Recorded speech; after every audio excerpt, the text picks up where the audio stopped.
The Bentonville man, first accused of domestic violence with his girlfriend, is now accused of murdering that victim in Mexico. 5 News reporter Kayla Davis is here with more now on the case following his first court appearance.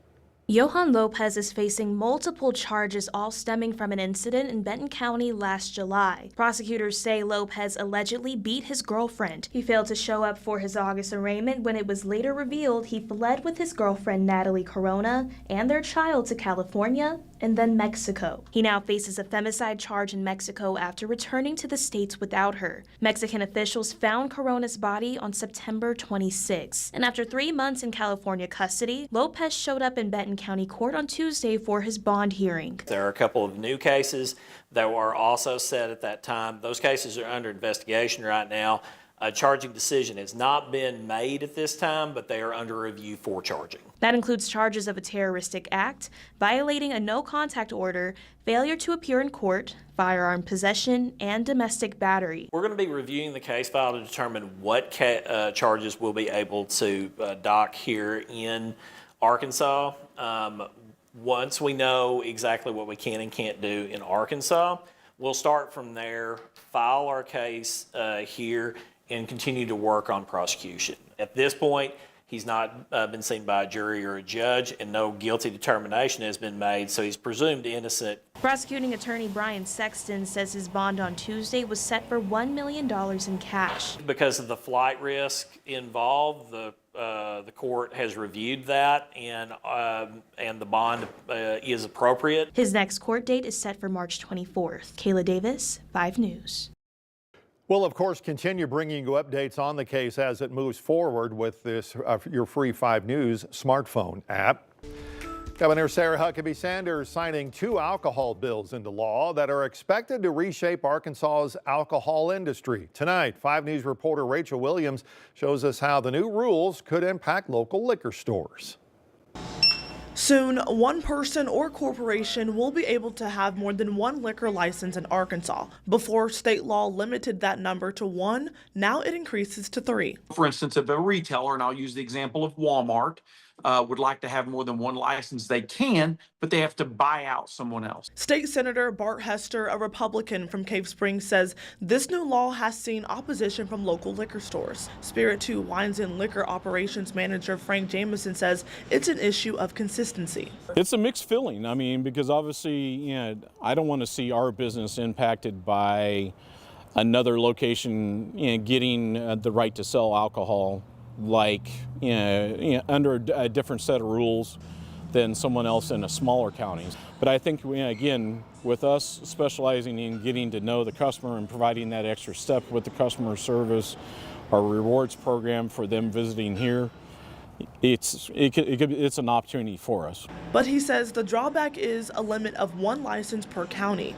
With each additional license only in counties with over 200,000 people, only Benton, Washington, and Pulaski counties meet that requirement. We are definitely open to the idea of expanding or getting into another store in the other 2 counties. Meanwhile, Senate Bill 98, also signed into law on Tuesday, allows grocery and convenience stores to deliver alcohol to wet counties. We currently have delivery for liquor stores all across the state. This just allows a third party. So for example, Amazon delivers for Whole Foods. So if you make a Whole Foods order, Amazon delivers it. They're able to deliver, a bottle of wine that you wanted to order with your groceries. Jameson says it will be better for his store.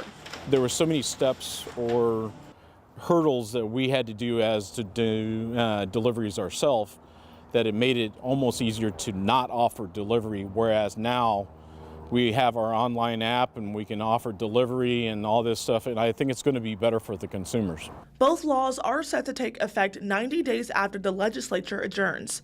In Rogers, covering news where you live, Rachel Williams, 5 News.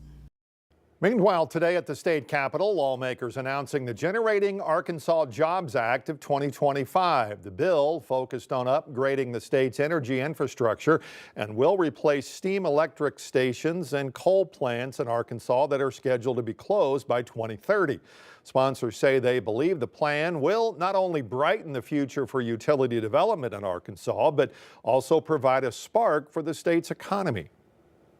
We will create a new avenue for energy production that promotes faster, more efficient energy development while ensuring high levels of accountability that take care of our ratepayers, all while maximizing the goal of our state's economic potential.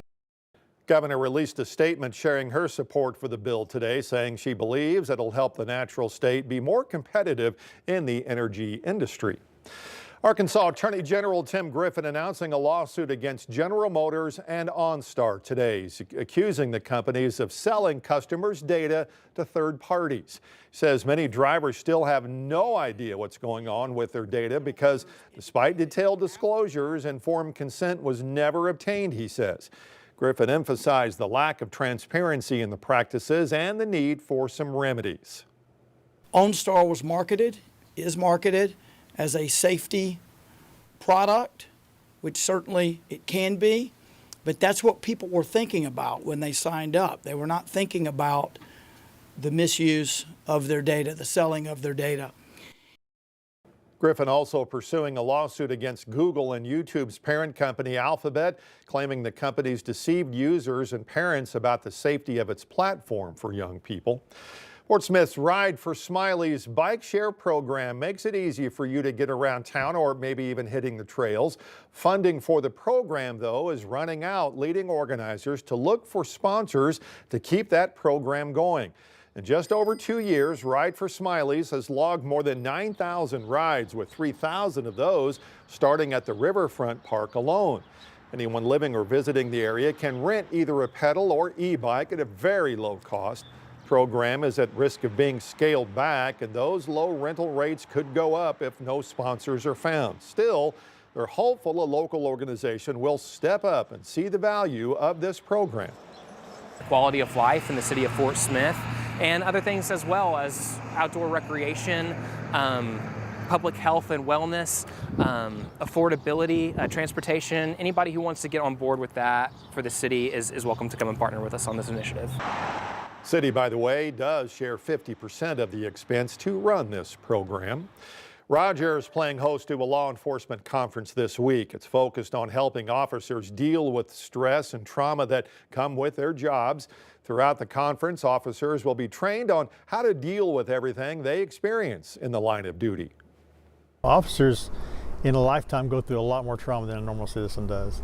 A normal citizen may go through 3 or 4, life-changing type trauma events in their life, where an officer may see 500 to 600 life-changing things. Officers, when they respond to calls in the community, they see things that normal citizens they don't see often, and they see it often. So they'll go and they may be exposed to multiple critical incidents over a path of their career, and officers are human beings too, and they absorb that trauma that they see.